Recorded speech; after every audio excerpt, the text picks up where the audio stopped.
Hello दोस्तों। आज से हम शुरू करने जा रहे हैं हिंदी साहित्य। तो हिंदी साहित्य हम पढ़ेंगे यूपीएससी के पर्पज़ से, जो कि उसके सिलेबस के अकॉर्डिंग एग्ज़ाम में आता है। तो उसमें हम सबसे पहले जो चैप्टर पढ़ने जा रहे हैं वो है नाटक का विकास तथा भारतेंदु युगीन नाटक एवं भारत दुर्दशा।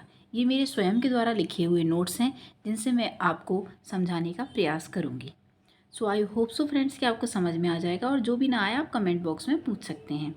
सबसे पहले नाटक की चर्चा, इसके तत्वों की चर्चा, नाट्य सिद्धांत की चर्चा के लिए नाट्य शास्त्र का जन्म हुआ है, जिसके प्रतिपादक आचार्य भरत मुनि हैं। ठीक है। सो फ्रेंड्स, इसमें नाटक के बारे में समझाने का प्रयास किया जा रहा है कि जो नाटक की चर्चा है, तत्वों की चर्चा है, नाटक सिद्धांत की चर्चा है, और नाट्य शास्त्र का जन्म इन्हीं सब के लिए हुआ है। और किया किसने है? आचार्य भरत मुनि ने, वही इसके प्रतिपादक हैं। नेक्स्ट इज, आचार्य भरत मुनि ने नाटकों को पंचम वेद कहा है।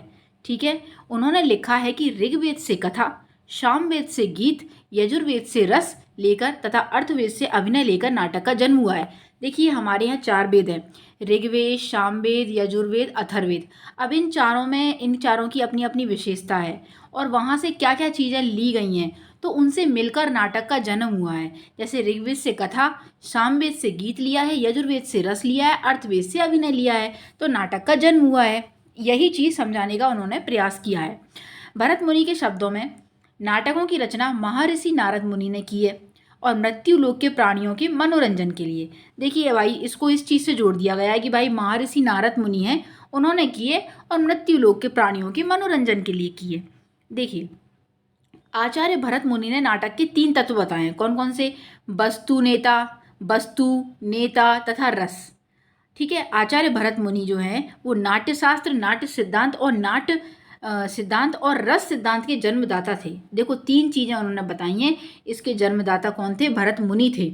नाट्य शास्त्र, नाट्य सिद्धांत और रस सिद्धांत। ओके। नेक्स्ट इज, संस्कृत नाटकों की परंपरा अत्यंत समृद्ध थी। मतलब संस्कृत नाटक बहुत ज़्यादा चलते थे, परंतु हिंदी के नाटक 19वीं सदी से लिखे गए हैं। और पश्चिमी विद्वान पिसेल तथा रिजवे ने माना है कि नाटकों की उत्पत्ति पश्चिम से हुई है। देखिए, सबके अपने अपने विचार होते हैं। इसमें जो विद्वान पिसेल हैं और रिजवे हैं, इन्होंने ये माना है कि भाई पश्चिम से नाटकों की उत्पत्ति हुई है, जबकि आचार्य भरत मुनि और जयशंकर प्रसाद ने नाटकों की उत्पत्ति शुद्ध रूप से भारतीय माना है।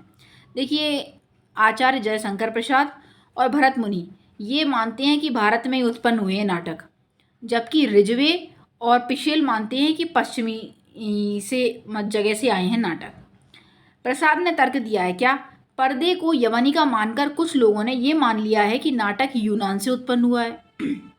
देखिए, यवन नाम का यवन वहाँ पे कोई जगह थी यूनान में, और उसी का नाम दे करके बोल रहे हैं कि इन्हें पर्दे को यवनिका मान लिया है, और बोलते हैं कि नाटक यूनान का है, यानी पश्चिम से आया है। पश्चिमी विद्वान ग्रे ने भी कहा है कि जो नाटक है वह स्वांग है, स्वांग से उत्पन्न हुआ है। यानी कि देखो, हम अभिनय कर करके दिखाते हैं लोगों को, तरह तरह की एक्टिंग वगैरह, यही तो नाटक है। और क्या है नाटक? आप सभी को नाटक को समझाने का प्रयास किया जा रहा है कि व्हाट इज दिस अभिनय। ठीक है। न हिंदी के पहले नाटक नहुस तथा आनंद रघुनंदन पर विवाद अभी तक बना हुआ है।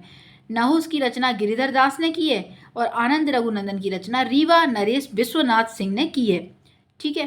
तो वास्तव में ये दोनों नाटक ब्रज भाषा में लिखे गए हैं। देखिए, ये नाटक हैं नहुस और आनंद। भाई, इनको बताया गया है कि इन पर विवाद चल रहा है, और रचना गिरधर दास ने की है नहुस की, और आनंद रघुनंदन की रीवा नरेश विश्वनाथ सिंह ने की है, लेकिन दोनों ब्रज भाषा में लिखे गए हैं। नेक्स्ट इज, अर्थात हिंदी नाटकों की वास्तविक शुरुआत बाबू भारतेंदु हरिश्चंद्र से हुई, क्योंकि इन्होंने ही खड़ी बोली में नाटकों की शुरुआत की।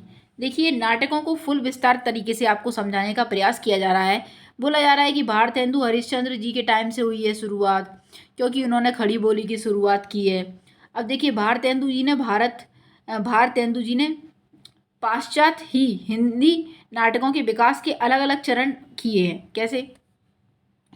मतलब हिंदी के नाटकों के विकास के अलग अलग चरण किए हैं भारतेंदु जी ने। ठीक है। अब भारतेंदु युगीन नाटक, प्रसाद युगीन नाटक, प्रसादोत्तर नाटक, प्रसादोत्तर नाटकों को भी 5 चरणों में बांटा गया है। बौद्धिकता मूलक नाटक, स्वतंत्रोत्तर नाटक, एक सेकेंड, आधुनिक भावबोध के नाटक, व्यवस्था विरोधी नाटक, समकालीन नाटक, नुक्कड़ नाटक और बौद्धिकता मूलक नाटकों को ही समस्या मूलक नाटक भी कहते हैं। ठीक है, इस तरीके से नाटक की विशेषताएं हैं। भारतेंदु युगीन नाटक भाई कौन कौन से होते हैं? आचार्य शुक्ल ने लिखा है कि भारतेंदु युग से साहित्य जन्मोमुखी हुआ है। ठीक है, अर्थात जनता की और उन्मुख हुआ है। ठीक है, तो ये चीज़ है कि आचार्य शुक्ल ने ये लिखा है कि भारतेंदु युग से साहित्य जन्मोमुखी हुआ है, अर्थात जनता की ओर मुख हुआ है, उन्मुख हुआ है। भारतेंदु जी ने हिंदी नाटकों की ना केवल शुरुआत की है बल्कि हिंदी रंगमंच की भी पृष्ठभूमि तैयार की है। भारतेंदु जी नाट्य दृष्टि तथा रंग दृष्टि से कुशल थे, बिल्कुल थे। नाटक लिखने में नाट्य दृष्टि कहते हैं और नाटक खेलने को रंग दृष्टि कहते हैं। देखिए यहाँ पे आपको ये समझाने का प्रयास किया है कि नाट्य दृष्टि और रंग दृष्टि किसे कहते हैं। तो नाटक खेलने को रंग दृष्टि और लिखने को नाट्य दृष्टि कहते हैं।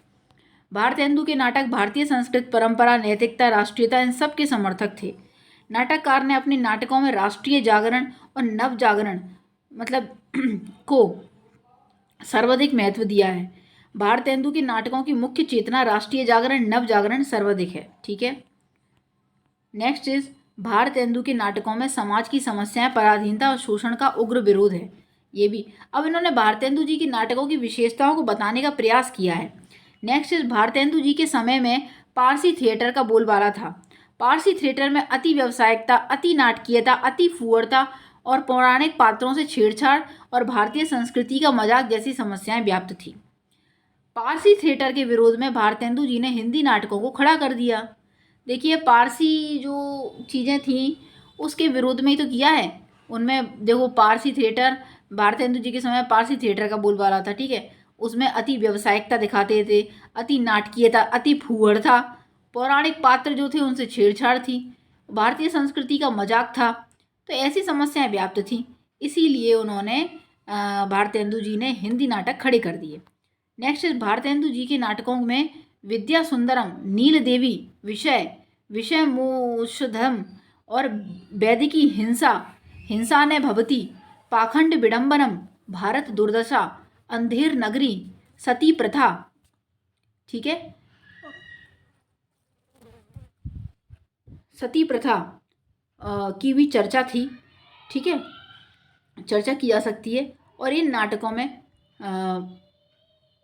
भारतेंदु जी के मौलिक तथा अनुदित दोनों प्रकार के नाटक हैं। सो